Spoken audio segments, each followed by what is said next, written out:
নমস্কার বন্ধুরা, অরুচিস কিচেনে আরও একটা নতুন ভিডিওতে সকলকে স্বাগত জানাই। চলে এসেছে আজকে একটা নতুন রেসিপি নিয়ে। আজকে যে রেসিপিটা আপনাদের সঙ্গে শেয়ার করবো সেটা হচ্ছে সম্পূর্ণ নিরামিষ রেসিপি। আর এই সিজনে এই রেসিপিটি সবার প্রত্যেক ঘরে ঘরে হয়ে থাকে।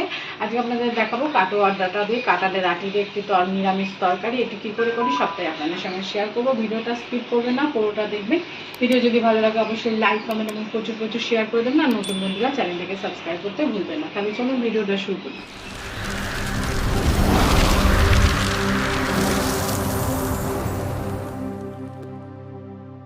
আমি বসিয়ে দিয়েছি, কড়াই আমার গরমও হয়ে গেছে। এটা আমি দিয়ে দিচ্ছি পরিমাণ মতন সর্ষের তেল, দিচ্ছি শুকনো লঙ্কা ফোড়ন, দিয়ে দিচ্ছি গোটা দুটো তেজপাতা আর দিয়ে দিচ্ছি 5 ফোড়ন। ফোড়নটাকে এবার ভালো করে আমাদের ভেজে নিতে হবে।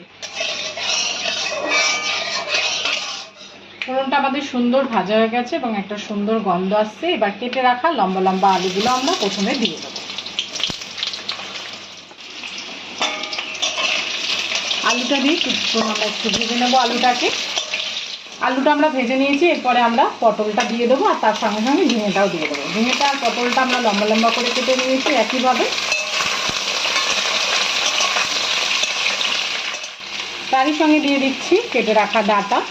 এই ডাঁটাগুলো খুব সুন্দর মিষ্টি হয়, খেতে খুব ভালো লাগে। তার সঙ্গে আমি কাঁঠালের আটিগুলো সুন্দরভাবে কেটে নিয়েছি।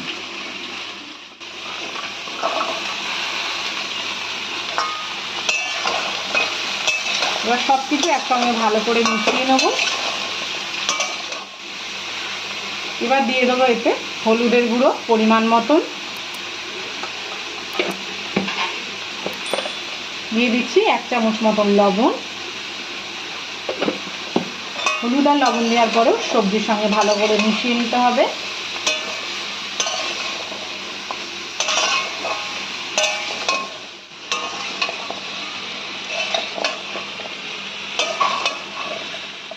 এবার আমরা একটা মশলা করে নেবো। তার জন্য আমরা আদা এবং কাঁচা লঙ্কা নিয়ে নিয়েছি 4-5টা মতন। এটাকে আমরা একটা পেস্ট করে নেবো।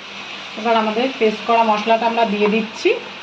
একদম সিম্পল, কাঁচা লঙ্কা এবং আদা, ফোড়নে 5 ফোড়ন আর একটুখানি আমরা দিয়ে দেবো এতে জিরে।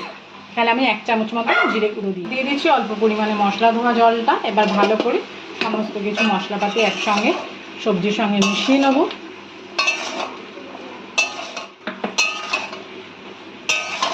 ভালো করে আমাদের মেশানো হয়ে গেছে সবজির সঙ্গে মশলা, এবং ভালো করে এবার আমরা একটু কষিয়ে নেব। ভালো করে কষিয়ে নিয়েছি। এবার এতে আমরা একটু জল দিয়ে দেবো ডাঁটাটা আর আলু এবং কাঁঠালের আটিটা সেদ্ধ হওয়ার মতন।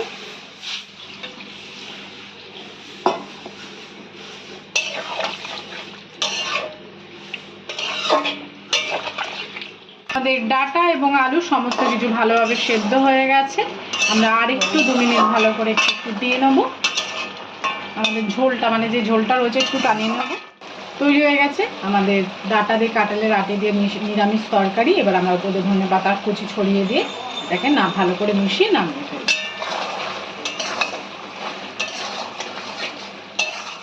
সম্পূর্ণ ভিডিওটা দেখার জন্য সকলকে জানাই ধন্যবাদ। সকলে ভালো থাকবেন, সুস্থ থাকবেন। দেখা হবে নেক্সট ভিডিওতে।